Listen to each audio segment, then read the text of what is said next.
합니다. 오늘도 하나님의 백성들이 예수 그리스도의 이름으로 주의 날로 구별해서 이렇게 주의 전에 함께 나와 하나님께 예배드리게 하심을 감사합니다. 이 시간 하나님께서 주장하셔서 말씀이 온전히 역사하도록 인도하여 주시옵소서. 전한 자 부족합니다. 부족한 자 지켜주시고 하나님의 뜻만이 온전히 전해지도록 도와주시옵소서. 하나님 앞에 겸손함으로 함께 드린 이 귀한 예배에 은혜로 충만케 해 주시옵소서. 예수님의 이름으로 기도드립니다. 아멘. 저와 여러분, 우리들이 그리스도인들이라면 우리는 예배에 굉장히 민감해야 합니다. 그리스도인들에게 예배라는 것은 굉장히 중요하기 때문입니다. 오늘 이 예배에 임하시면서 저거 지난주에 했는데 라는 생각이 지금 떠올랐어야 합니다. 맞습니다. 오늘 설교 본문은 지난주와 같은 본문을 택합니다. 메시지 내용도 별로 다르지 않을 것이에요. 거의 비슷합니다. 저도 이렇게 같은 본문을 그리고 거의 동일한 설교를 두 주에 걸쳐서 연이어 하는 것은 처음입니다. 지난주 말씀을 준비하면서부터 이 말씀을 한 번 더 반복하고 싶다는 마음이 들었습니다.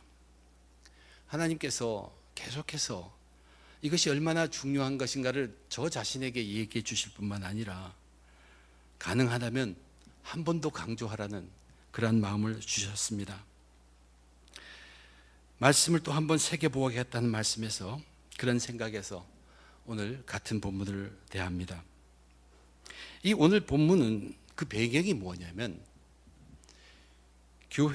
교회가 세상에 의해서 핍박을 당하고 있는 그것이 배경입니다. 어떻게 보면 참 신약의 역사에 교회가 시작되는데 그 교회의 시작이 핍박과 함께 시작되었다는 것을 우리는 정말 눈여겨 생각해 보아야 합니다. 두 사도인 베드로와 요한이 감옥에 붙잡혔습니다. 신문을 당하고 협박을 받았습니다. 이것이 그들이 당한 핍박입니다. 그런데 그 속에서도 베드로와 요한은 당당합니다. 예수의 이름으로 말하지도 말고 가르치지도 말라는 그들의 협박 속에서도 그들은 당당합니다. 조금도 굴하지 않고 생각해봐라. 사람의 말을 내가 따라야 되느냐? 하나님의 말씀을 따라야 하느냐? 나는 하나님의 말씀을 따르겠다. 복음 전하는 것을 중지할 수 없다. 그렇게 당당하게 항변하면서 그러나 또 풀려났던 그들입니다. 지도자들은 사람들이 무서웠습니다. 이 풀려난 두 사도들이 자기 동료에 가서 자기가 겪은 것을 모두 자초지종 말합니다. 그 모든 상황들, 이 동료들이 듣고서 한 그 자초지종을 들은 동료들이 그들이 어떤 반응을 나타내었는가 하는 것이 오늘 본문입니다. 오늘 본문 우리가 읽은 내용입니다. 그들은 먼저 즉각적으로 어떤 반응을 나타내는데 그 즉각적인 반응이 어떤 것이었나? 어떻게 해서 그런 즉각적인 반응이 나올 수 있었겠나? 또 그들은 계속돼서 훈련하고 있는 것이 있었습니다. 그 훈련으로 인해서 그들은 계속 기도를 했으며 또한 거기에 뒤에 어울리지 않는 것 같은데 그들의 삶에 대한 어떻게 보면 변화된 역동적인 삶의 모습을 거기에 기록해 놓고 있습니다. 이것은 분명히 저와 여러분 우리들에게 오늘을 사는 그리스도인들에게 주는 아주 귀한 값진 메시지가 그 안에 교훈이 담겨 있습니다. 우선 제가 먼저 여러분과 함께 기억하고 싶은 것은 베드로와 요한 사도로부터 그들이 겪었던 이야기를 들은 그 동료들이 그들이 보여준 첫 반응은 무엇이냐면 그 반응의 출발점이 하나님의 말씀이었다는 것이 이것이 놀라운 사실입니다. 그들 첫 반응의 출발점은 하나님 말씀이었습니다. 이것은 굉장히 중요한 것입니다. 왜냐하면 이것이 바로 성도의 기본 자세입니다. 우리가 흔히 그것을 간과하기 쉬운 성도의 기본 자세. 베드로와 요한으로부터 그들이 겪었던 이야기를 듣고 난 거기 모인 성도들은 그 사도들이 겪은 일 그 모두 그 나타진 결과 그 모든 것이 바로 하나님의 말씀이 그대로 성취된 것이라는 것을 다시 한번 확인합니다. 그러면서 거기에서 다시 한번 강조하는 것이 그러고 그 전에 이미 예수 그리스도께서도 하나님의 말씀대로 거기에 예견되어 있던 대로 죽으시고 고난받으시고 죽으시고 부활하시고 승천하셨구나. 이것도 하나님의 말씀대로 되었다는 것을 그들 스스로 다시 한번 확인하고 고백하고 있습니다. 저들 대제사장들, 장로들, 그들이 높은 자리에 앉아 있기는 하지만 그들은 하나님의 손에서 절대로 벗어날 수 없다는 것을 다시 한번 그들이 확인하고, 하나님께서 이 모든 것을 주관하고 계신다는 것, 하나님의 말씀이 강하게 임하셔서 그들은 단지 그 자리에 있을 뿐 하나님의 예정대로 쓰임받는 것 따름일 것을, 그러한 믿음을 그들은 보여주었습니다. 저는 이것이 바른 성도의 모습이라고 봅니다. 왜냐하면 모든 생각의 출발점을 우리 사람, 자신이나 이웃, 사람에게서 출발하지 아니하고 하나님 말씀에서부터 시작한다는 것입니다. 이제 이런 베드로와 요한의 겪었던 이야기를 듣고 난 사람들의 보통의 반응은 이렇습니다. 우리 지도자 될 만한 그 베드로와 요한이 이렇게 무사히 풀려났으니 참으로 감사하다. 또한 그러한 핍박 속에서도, 그러한 위협 속에서도 베드로와 요한이 믿음을 지켰다는 것, 정말로 얼마나 대단한지 모르겠다 하는 칭찬이 있을 수 있으며, 또한 그 나쁜 사람들, 몹쓸 지도자들, 그들을 향한 분노를 나타내는 것이 즉각적인 반응입니다. 근데 여기에 성도님들은 그렇게 하지 않았다는 얘기예요. 칭찬을 하든 화를 내든 다행이라고 하면서 보통 우리는 이런 사람들에 대한 것을 먼저 나타내지만, 여기에 성도들은 그들의 반응은 사람들에 관한 것이 아닙니다. 그들의 반응의 그 베이스, 기초는 어디에 있었냐면 하나님의 말씀에 있었다는 사실을 우리는 주목해야 합니다. 그것은 왜냐하면 그들은 이미 하나님의 말씀을 경외하고 있었고, 하나님의 말씀이라는 것은 내 밑에 내가 두고서 내가 쓰는 것이 아니라 내 위에 두는 것으로, 그분이 주시는 것으로 받아 쓰시는 거다, 받아 쓰는 것이라는 하나님의 말씀의 삶에 그들은 푹 젖어 있기 때문에, 그러한 이야기를 듣고 첫 생각, 첫 마음, 그것은 하나님의 말씀으로부터 나왔다는 이야기입니다. 오늘날 우리들 그리스도인들에게 필요한 것은 바로 이렇게 좋은 일이든 나쁜 일이든, 아니면 염려거리든 신나든 기쁜 일이든, 우선 먼저 하나님으로부터, 하나님의 말씀으로 반응하고 출발할 수 있어야 한다는 사실입니다. 제가 이것을 경험한 것을 조금 나눠보고자 합니다. 웨체스터 조항교회 담임으로 부임한 날짜는 2008년 7월 1일입니다. 그때 우리 웨체스터 조항교회는 와이트플레인스에 있는 미국 미모리얼 교회와 한 건물 안에서 공동 목회를 하고 있었습니다. 첫 담임 목회지인데, 담임 목사로 목회를 시작하면서 제 스스로에게 아주 많은 어려움이 부닥쳤습니다. 그 많은 어려움들 중에서도 가장 큰 어려움은 제가 가지고 있는, 그때까지 가지고 있는 신앙관과 교회의 모습이 일치하지 않는다는 사실이에요. 교회의 모습과 제가 가졌던 신앙관이 같지가 않더란 얘기입니다. 그것이 저에게는 굉장히 힘들었습니다.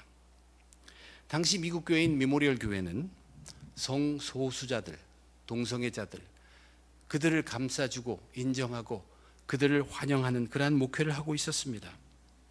또 그들과 공동 목회를 한 지 꽤 오랜 시간을 보낸 우리 웨체스터 조항교회 성도님들도 그 영향 아래에 있었습니다. 그 영향이 없지 않았습니다. 저는 그 상황에 임하면서 무엇이 옳고 무엇이 그른다를 따지지 않기로 결정했고, 이것은 분명히 다른 것이라는 것을 인정했습니다. 다릅니다. 그런데 왜 내 신앙관은 그것을 보면서 이렇게 편하지 않을까? 내가 신앙 속에 무엇을 빠뜨리고 있는가? 그것을 얻고 보고 배우고 그렇게 노력했던 그 시절입니다. 교우님들은 그냥 일주일에 한 번 모여서 그 건물을 사용하고 떠나시면은 대부분의 분들은 그렇게 하면 되지만, 저는 매일매일 교회에 있었습니다. 교회에 있으면서 미모리얼 교회 목사님과 상의하고 논의하고, 우리 교회 교인들이 잘못 사용한 것, 이런 거 불평도 들어야 되고, 또한 사무실에 가서 그 미모리얼 교회의 사무원들과 늘 같이 일을 했어야 합니다. 또한 거기에 렌트로 들어와 있는 러프트라는 기관이 있습니다. 이것은 성소수자인 동성애들을 보호하는 그러한 사회단체입니다. 이제 그들과도 늘 만나고, 또한 그런 건물 속에서 있는 그런 모든 행사들에 저는 자연적으로 참석하게 되었습니다. 그러면서도 혹시 내 신앙에 빠진 것이 있는가? 그것이 빠졌다면 무엇이고 그것을 이해하고 나는 예수 안에서 이것을 어떻게 세워야 하는가? 그것을 무단히 노력했는데 한 2년쯤 되고 나면서 제가 어떤 생각이 들기 시작했냐면 내가 과연 여기서 담임 목사로서의 목회를 지탱할 수 있는가? 버틸 수 있는가? 그 의구심이 떠나지 않습니다. 그런데 제가 지금 여러분들에게 분명하게 하나 말씀드릴 수 있는 것은 그러한 어려움, 힘듦, 또 어떡할지 모르는 그럴 때 하나님의 말씀이 저를 지켜주었다는 사실입니다. 또한 굉장히 괴로워서 이걸 어떻게 할까? 그럴 때마다 하나님의 말씀이 저를 버티게 해주셨다는 얘기예요. 말씀이 나를 지켜준다. 말씀이 나를 버티게 했다. 이것이 정확한 의미는 어떤 것이냐면 어떤 상황이 벌어져도 그 상황 속에서 내가 사람으로 반응하지 않습니다. 사람의 생각으로 판단하고 하기 전에 먼저 하나님의 말씀을 붙들었습니다. 그런 것이 다가올 때 내가 스스로 판단하기 전에 하나님의 말씀을 붙들었습니다. 그리고 그 하나님의 말씀을 붙드는 내 모습 속에 하나님께 이 문제를 맡기자. 그것이 저의 방법이었습니다. 이것이 말씀이 나를 지켜주시는 것이고 말씀이 나를 버티게 했습니다. 사람의 생각으로 결정하고 판단해서 바로 말하고 행동하는 것, 그것은 절대적으로 금했습니다. 그럴 때마다 하나님 말씀을 쫓아갔습니다. 그리고 그 일은 하나님께 맡기자. 이것을 가지고 주일 설교뿐만 아니라 새벽 기도들 그리고 수요 성경 공부에 계속 그 말씀 붙들고 사역을 하면서 저는 어디에까지 이르렀냐면 복음의 말씀에만 주력하면서 웨체스터 중앙교회의 사역의 중심은 하나님 말씀이다라는 것을 제 스스로 선포했습니다. 선포하고 다졌습니다. 복음의 말씀밖에는 없다는 것으로 선포했습니다. 그런데 그렇게 말씀들을 준비하고 주일 수요 성경 공부 그리고 새벽 기도를 그 말씀하면서 얻게 된 것이 뭐냐 하면 자유함입니다. 하나님의 말씀이 분명히 그동안 힘들었던 모든 말씀 속에 저를 지켜주었고 버티게 할 뿐만 아니라 저에게 자유함을 주었다는 것입니다. 왜 하나님의 말씀이 나를 지키고 버티고 자유함을 주었다고 표현하냐면 내게 다가오는 나의 신앙과는 다른 것을 놓고서 그것과 싸우기보다는 그것이 맞다트리라를 판단하기보다는 오히려 하나님의 말씀에 가면서 내가 빠져 있는 것은 내가 알아야 되고 배워야 한다는 얘기입니다. 그러나 그렇게 하나님 말씀에 복종하고 중심을 거기에 두는 동안에 하나님께서는 쓰러지는 저를 세워주셨습니다. 지켜주셨습니다. 버티게 했습니다. 그리고 자유함을 주셨다는 얘기입니다. 그리고 하나님께서 이끄시는 것에 전적으로 맡기는 것입니다. 저는 하나님의 말씀이 사역의 힘을 잃고 쓰러질 뻔한 저를 세워주셨다는 것을 분명하게 간증합니다. 그런데 그것은 그때만이 아닙니다. 지금도 마찬가지입니다. 목회의 어려움임, 크고 작은 문제들도 사실은 그 출발점을 사람에게 두지 않고 하나님 말씀에 둘 때 하나님 말씀으로 다시 돌아가서 거기서 시작하려고 할 때 열쇠고리가 열린다는 얘기예요. 해결고리가 열리게 됩니다.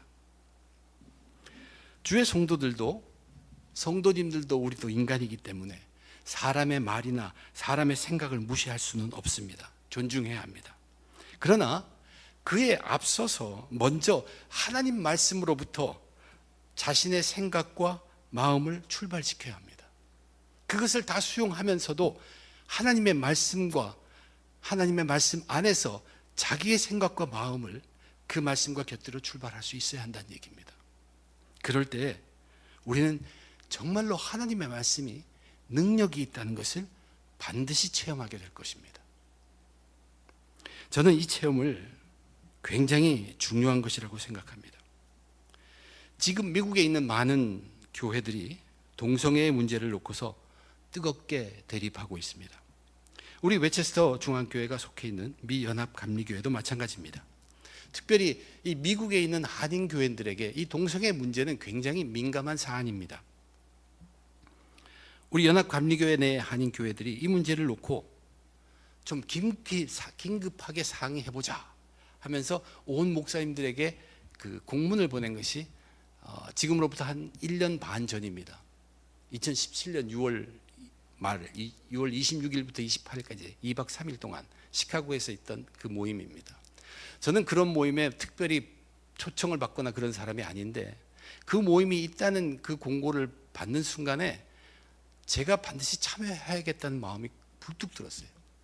그래서 다시는 생각하지 않고 시카고로 향해서 갔습니다. 그 이유는 그것이었어요. 그때는 우리가 웨체스터 조항교회 와이트플레인스에 떠나서 이곳에 온 지 1년이 정확하게 지난 때입니다. 저희는 메모리얼 교회와 공동목회를 하면서 거기에 그 경험이 있습니다. 체험이 있습니다. 저는 개인적으로 이런 문제 가운데서도 교회가 길을 잃지 않는 방법은 하나님의 말씀이라는 것을 주장하고 싶었어요. 그래서 참석했습니다. 미국 연합감리교 소속의 한인교회 수는 약 270개 정도로 알고 있습니다. 조금 줄어가고 있는 현상이지만 그 중에 약 40명 정도의 목사님들이 함께 모였습니다. 2박 3일 동안 정말로 진지한 토론을 했습니다. 저는 그런 모임에 잘 알려져 있는 사람도 아니고 또 그렇지만 돌아가면서 간단하게 자기소개와 의견 얘기하는 그 순간에 제가 간략하게 하나님의 말씀이 해결책이라는 주장을 간단히 이야기했습니다. 그러나 아마도 저의 주장은 그 전체 모임에 있어서는 그냥 거치대로 들렸을 것입니다. 모임은 참으로 진지했습니다. 그러나 제가 좀 안타깝게 느낀 것은 그 모임의 출발이 지금 여기 성도들이 교회 사도행전에서 보여준 그들처럼 하나님 말씀으로 출발하지 못한다는 것입니다. 겉의 모습은 하나님의 말씀으로 출발해요. 그것은 뭐냐면 기도하고 예배 보고 시작합니다. 그래서 많은 우리 그리스도인들의 모임 가운데 우리도 하나님의 말씀을 하고 출발하고자 하는 형태는 다 있습니다. 우리도 예배 보고 시작합니다. 그러나 일단 예배를 보고 시작된 그 토의 속에는 온갖 사람들의 생각만으로 꽉 차 있었습니다. 여기 사도행전의 성도들의 모습과는 너무나 달랐습니다. 저는 이게 충분히 이해되면서도 아쉬움이 많았습니다. 제가 그 모임을 주관하는 리더라고 했었어도 그렇게밖에 할 수가 없었습니다. 이것이 우리들의 지금까지 살아온 패턴이고 이 교회들이 이끌어온 모습이기 때문에 그렇습니다. 말씀으로 시작해야 합니다.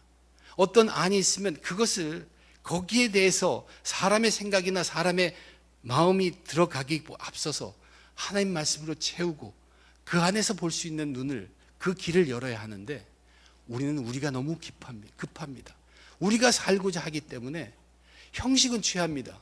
예배 형식도 있고 기도의 형식도 있지만 바로 들어간 그 진지한 토론들은 모두가 자기의 생각, 우리가 어떻게 어떻게 해야 살 수 있는가 그것으로 가득 차 있습니다. 오늘날 지난주에 우리는 이 하나님의 말씀을 얘기하면서 하나님의 말씀을 경외하고 순종해야 한다. 그래야 우리는 강한 성도가 될 수 있다라고 말씀드렸지만 우리가 모든 문제가 발생할 때마다 하나님의 말씀으로부터 출발하기 위해서는 우리는 하나님의 말씀의 삶에 완전히 젖어 있어야 합니다. 저는 하나님의 말씀에 대해서 오늘 그것을 강조해 보고 싶습니다. 말씀에 푹 빠져 있는 삶을 살지 않는 한 우리는 우리의 소욕이 너무나 크기 때문에 말씀을 제쳐놓고 우리의 이야기하기가 너무나 쉽다는 얘기입니다. 하나님 말씀에 젖어 사는 것, 그것은 절대 현실을 외면하는 삶이 아닙니다. 그러한 진지한 모임 가운데 우리가 어떤 방법을 취해야 한인 교회들이 살아갈 수 있는가, 그런 것을 현실적으로 토론하자고 하는 가운데서 하나님의 말씀이 해결책이라고 하는 것은 비현실적이라고 들릴 수밖에 없는 그러한 우리들의 모습이지만 사실 그것이 가장 현실적인 해결책이었던 것은 저는 믿습니다. 현실을 바르게 해결하는 삶은 하나님 말씀의 삶에서부터 나옵니다. 그러면 하나님의 말씀에 젖어 있는 사람이란 어떤 사람인가? 성경 읽는 사람이에요. 말씀을 묵상하는 사람이에요. 말씀을 공부하는 사람이에요. 그리고 말씀을 생활화하는 사람들입니다. 그들이 말씀에 젖어 있는 사람들이에요.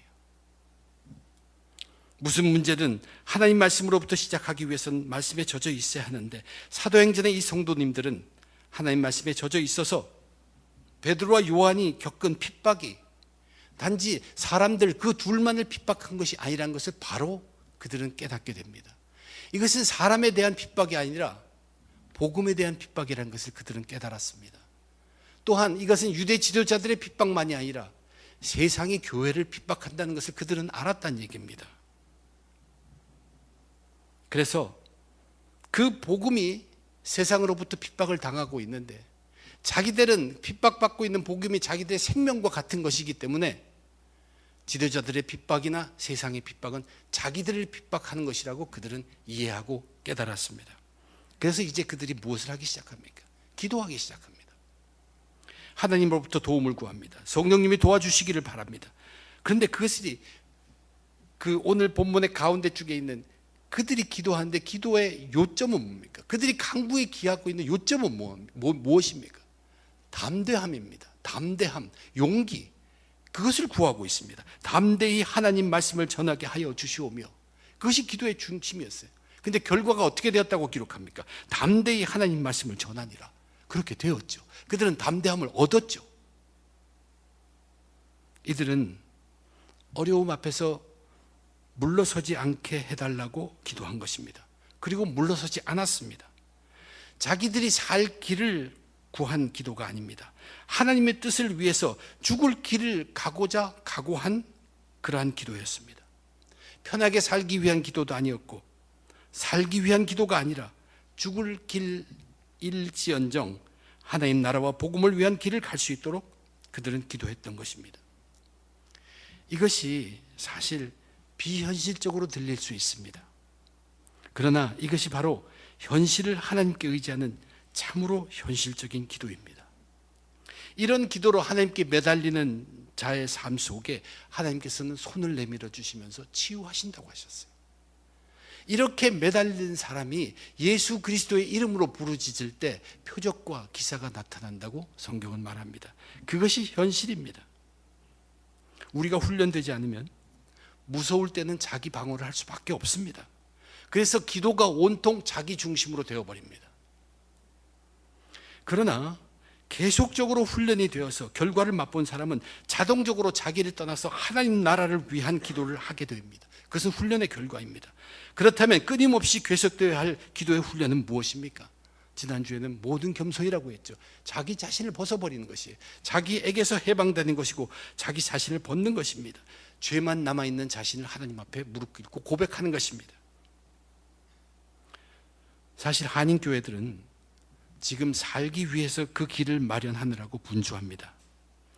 교단이 이러한 세 방법이 있는데 그 셋 중에서 무엇 하나를 결정하면 우리는 그 다음에 어떻게 해야 하는가, 우리들이 할 수 있는 것이 무엇이냐, 이 방책을 마련하느라고 기도하면서 깊은 논의 중에 있습니다.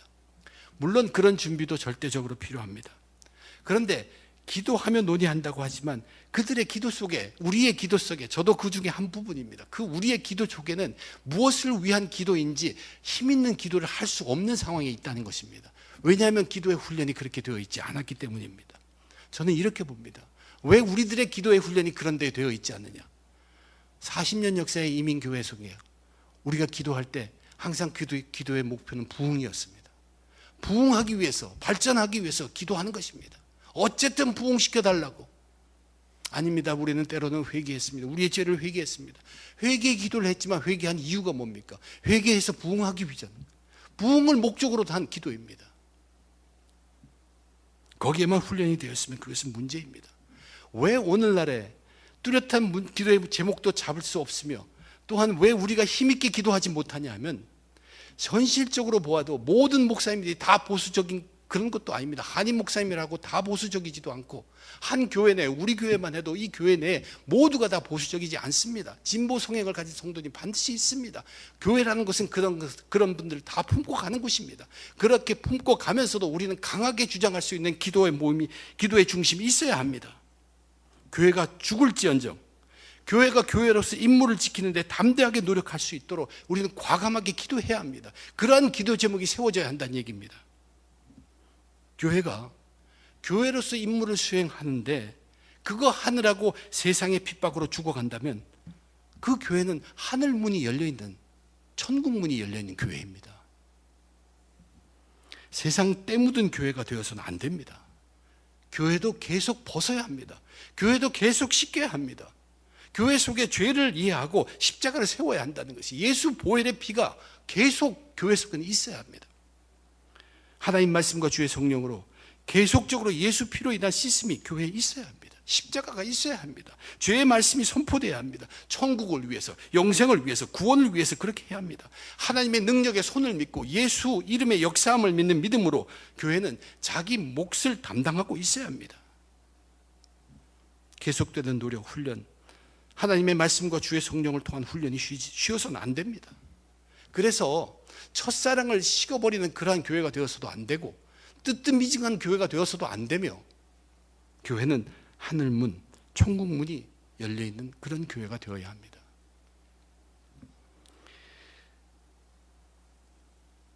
마지막 단락에 있는 그들이 모든 것을 통용하여 하나가 되어서 삶을 살았다는 것이 사실 어떻게 보면 뜬금없는 내용입니다. 왜 거기 그것이 있을까? 오늘날 그리스도인들과 오늘날의 교회는 우리가 이미 세상 핍박 가운데 있다는 것을 알아야 한다고 지난 주일에 말씀드렸어요. 신약시대 첫 교회도 이미 세상 핍박 가운데 출발했습니다. 그런데 이제 오늘의 본문이 우리들에게 보여주는 것은 뭐냐면, 그렇게 핍박 가운데 출발한 교회가 핍박에 대항하는 일로 시간을 보내고 있지 않다는 얘기입니다. 그들이 삶을 살아가고 시간을 보내는 것은 그것은 핍박을 준비하는, 핍박을 대항하는 일이 아니더라. 그것을 오늘 사도행전이 우리들로 깨닫게 해줍니다. 교회라는 것은 어려움 속에 있으면서도 언제나 하나님의 뜻을 이루기 위한 역동적으로 변해가는 모습이 있어야 합니다. 예수님을 죽이는데 앞장섰던 그 지도자들이 베드로와 요한 사도 핍박했고 복음을 핍박했으며 교회를 핍박합니다. 그러나 그때 그 핍박 속에 있는 성도들은 핍박 가운데 우리가 어떻게 살아야 할까 하고 고민하지 않습니다. 이 핍박을 다음에 우리가 어떻게 대항해서 우리가 살아날 길이 있는가 하고 고민하지 않아요. 저 핍박을 막을 수 있는 길, 핍박을 피해갈 수 있는 길을 찾고자 지도자들이 모여서 방안을 구하지 않는다는 얘기입니다. 오히려 은혜가 넘쳐서 당시에 그들의 눈에 보여진 불쌍한 자들, 가난한 자를 도와가면서 서로가 하나 되기를 애썼습니다. 그런데 그렇게 하는 것이, 그렇게 한다고 해서 재산을 팔아서 사도들을 앞에 두고 사도들이 구제하고 나누는 그 일을 함께 사용해서 하나가 된다고 해서 그것이 핍박을 막을 수 있는 길은 아니란 얘기예요. 핍박과는 상관없는 것이란 얘기예요. 그들은 은혜에 의해서 섬김을, 은혜가 이끄는 대로 섬겼을 따름이라는 것입니다. 그 당시 성도들은 그것이 하나님의 뜻에 가장 합당한, 가장 필요한 일이라고 생각하고 은혜가 그들을 이끄는 대로 그들은 섬김의 삶을 살았다는 것이에요. 여기에 이 기록이 있는 것은 교회가 앞으로도 가난한 자가 있으면 도와서 자기 것을 팔아서 도와서 하나가 된다, 그것을 주장하는 것이 아닙니다. 그것은 바른 일이긴 하지만 그것을 주장하고자 여기에 있는 것이 아니에요. 이 교회의 모습을 보여주는 이야기는 뭐냐면, 그들이 압박과 핍박 가운데 있으면서도 그 압박과 핍박과는 전혀 동떨어진 그들의 삶, 은혜의 삶을 살고 있었다는 것을 우리들에게 명확하게 보여주고 있다는 이야기입니다. 자기들이 은혜 받은 대로 하나님의 뜻을 찾아 할 수 있는 일을 서로 감당했다는 사실입니다. 그들은 핍박을 피하지 않았습니다. 핍박 가운데 있으면서도 교회를 십자가로 예수 이름으로 세워갔는데 온 힘을 다했던 것입니다. 핍박의 문제는 하나님께 맡겼다는 것이에요. 우리는 알고 있으면 결국 그 핍박으로 예수님의 귀한 제자들이 다 어떻게 됩니까? 다 순교당해요. 온 성도들이 다 어떻게 됩니까? 다 뿔뿔이 흩어져요. 그러나 그것이 실패가 아닙니다. 하나님의 일은 그 일로 인해서 더욱 풍성해졌다는 것을 우리는 알고 있어요. 그리고 나서 돌아보면 그 모든 일이 다 하나님의 손 안에 있었습니다. 하나님께서 예정하신 대로 되었다는 사실을 우리 성경을 통해 알게 됩니다. 세상적으로 보면 순교당하고 도망가고 쫓겨나고 흩어지고 참으로 지혜 없는 삶입니다. 현실을 직시하지 못하는 삶이라고 볼 수 있겠지만, 그러나 사람의 지혜를 능가하는 하나님의 놀라운 지혜에 맡긴 성도들은 하나님께서 이 땅에서 이루고자 하시는 그 일에, 그 선한 일에 아름답게 쓰임을 받은 진실로 현실적인 삶을 살았던 성도들이었다는 사실입니다. 복음의 삶이라는 것은 핍박이 가두지 못해요. 그러나 핍박을 두려워하면 복음의 삶에 주저하게 됩니다. 이것이 바로 사탄이 노리고 있는 것입니다. 우리는 혈과 육의 싸움을 싸우는 것이 아니라 영의 싸움 속에 이미 들어가 있습니다. 그래서 핍박이라는 것은 하나님께 맡기는 것입니다. 그렇다고 준비하지 말라는 것은 아니에요. 단지 아무리 핍박이 강하게 다가온다고 해도 교회로서의 본질적인 것은 조금도 소홀히 해서는 안 된다는 얘기입니다. 핍박이 있을 때, 그때일수록 우리는 더욱 깨어 있어야 할 됨을 깨달아야 합니다. 더욱더 하나님 말씀에 온전히 붙들려서 하나님의 말씀이 내 안에서 씨앗에부터 열매에 이르기까지 나를 변화시켜서 자라나게 하는 그 말씀의 왕성함이 있어야 합니다. 또한 하나님의 손이 역사하고 예수 이름이 이를 이루는 성령의 충만함이 우리 속에 있어야 해요. 이것이 우리가 본질적으로 계속 갖고 있어야 할 내용들입니다. 그리고 그때그때 하나님께서 부어주시는 은혜로 하나님 나라에 필요한 삶, 역동적인 삶, 변화되어가는 삶, 다양한 하나님 속에서의 삶을 살아가야 한다는 이야기입니다. 오늘 말씀 마치면서 저와 여러분, 우리들은 지금 먼저 깨달아야 할 것이, 우리 정말 편안하게 믿을 수 있는 그러한 세대에 살고 있다는 생각부터 바꿔야 합니다. 우리는 핍박 가운데 있습니다. 내가 저 복음대로 살지 못하면 나는 죽는다는 각오를 하는 사람들에게는 이 복음이 이미 세상에 있어 핍박당하고 있기 때문에 우리도 핍박 가운데 있다는 것을 현저하게 알아야 합니다. 그 가운데 우리 그리스도인들의 모든 반응의 첫 시작은 하나님의 말씀입니다. 그것이 성경에 보여준 성도들의 삶입니다. 그래서 우리의 말씀은 왕성해야 합니다. 이것이 나태해져서는 결코 안 되는 것이에요. 우리의 삶은 그 말씀의 삶에 젖어 있어야 합니다. 그리고 우리 그리스도인들은 계속해서 성령 충만을 훈련해야 합니다. 왜 성령 충만을 훈련해야 하냐면, 성령이 충만했더라도 우리는 죄인이기 때문에 곧 없어집니다. 그러니까 또 충만을 노력해야 합니다. 교회도 마찬가지란 얘기예요. 교회는 우선 본질에 서 있어야 합니다. 예수 십자가 보혈의 피, 우리의 죄의 문제를 해결하는 것으로 계속 선포된 말씀이 있어야 되고, 그것을 우리가 씻어질 때만 이제 하나님의 손이 역사하고 예수 그리스도의 이름이 역사에서 표적과 기사가 나타나는 그러한 성도, 그러한 교회가 된다는 것입니다. 그리고 우리 그리스도인들은 핍박받는다고 해서 핍박에 굴하거나 핍박에 대항하는 그 시간을 보내기보다 오히려 시대에 필요한 역동적인 은혜의 삶을 창조하고 그 손 속에서 우리는 살아가야 하는 그러한 존재가 바로 성도들입니다. 저와 여러분, 다시 한번 각오하는데, 우리는 핍박 가운데 있습니다. 나는 괜찮아가 아니에요. 복음이 없으면 우리는 죽습니다. 그런 우리들에게 정말로 하나님 말씀에 젖어 있는 삶, 뭐 대단한 것을 이루라는 것이 아닙니다. 하루에 한 번이라도 꼭 성경 말씀 읽어야 합니다. 하루에 한 번이라도 성경 말씀, 하나님 말씀 묵상해야 합니다. 하루에 한 번 하나님 말씀 공부해야 합니다. 한 가지라도 하루에 하나님 말씀을 생활화해야 합니다. 그래야 우리 속에 말씀이 자라고 우리가 성도로서 커가는 것입니다. 성령 충만은 부단히 훈련해야 할 내용들입니다. 예수 십자가 붙들어야 합니다. 그리고 우리의 삶은 핍박을 향한 삶, 핍박을 대항한 삶, 그것보다는 하나님께서 내게 주신 그 은혜에 의지해서 온전히 거기에 맡긴 섬김의 삶으로 채우면 된다는 것입니다. 하나님이 맡아서 우리를